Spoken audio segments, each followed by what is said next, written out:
How are y'all doing today? My name is Stephen Gandolfi, and I'm coming to you once again from the tasting room here at Westport Whiskey and Wine. And we'll be talking about a little flight of some rye and rye-heavy expressions from Jim Beam. But before that, as usual, we'll touch on the different events we'll be having here this week. First up, on Tuesday night, the folks from Papa Pietro Perry Winemakers will be here.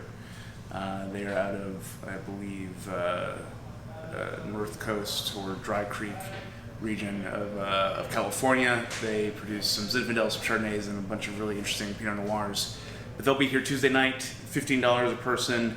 Should be a pretty good tasting. The following night, on Wednesday night, we will have a aroma and Glencairn smelling class. I wouldn't say tasting class. I mean, we'll probably be tasting stuff too, but it's mainly going to be a focus on identifying aromatics. So we'll be using Glencairns. We'll also be using aroma kits from the Aroma Academy, and that should actually be a pretty interesting and fun tasting.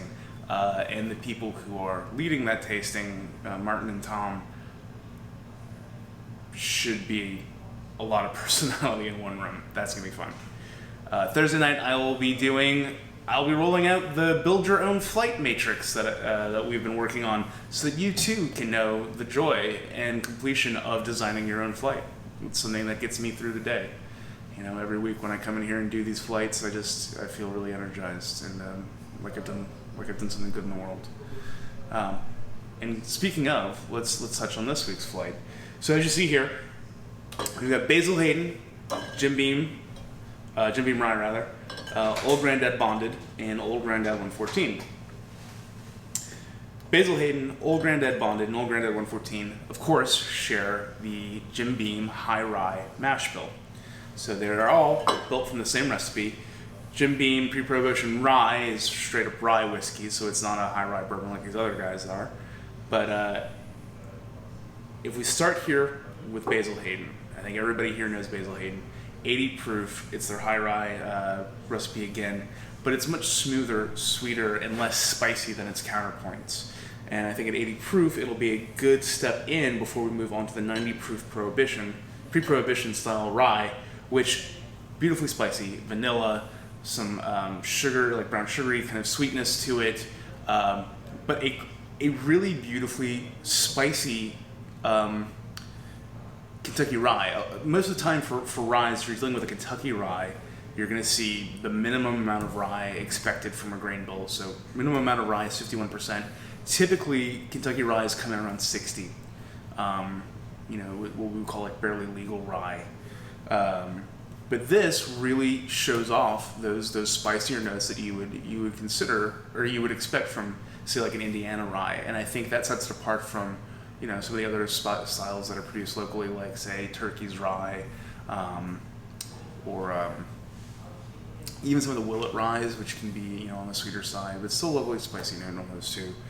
But yeah, it's an interesting gateway to go from here, from 80 proof high rye bourbon, to this, to the 100 proof Old Grand Dad, because you'll see Old Grand Dad to me speaks, especially the OGD Bonded, really speaks to this sort of rustic style of spicy bourbon that you just don't see produced anywhere else.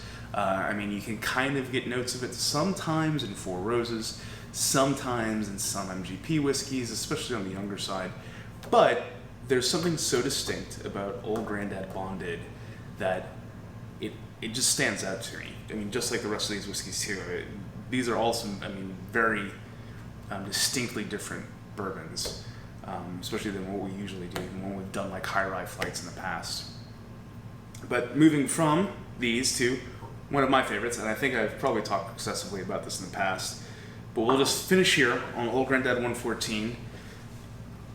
Rich, spicy brown sugar, orange peel kind of notes. Typically at something like 114 proof, I would almost always recommend adding a little bit of water, just a couple of drops to see what it does to it.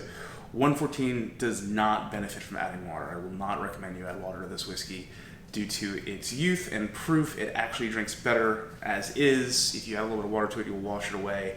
but it's a great, robust whiskey to end this flight on. Flight normally would be $11. This week we'll do it for $5.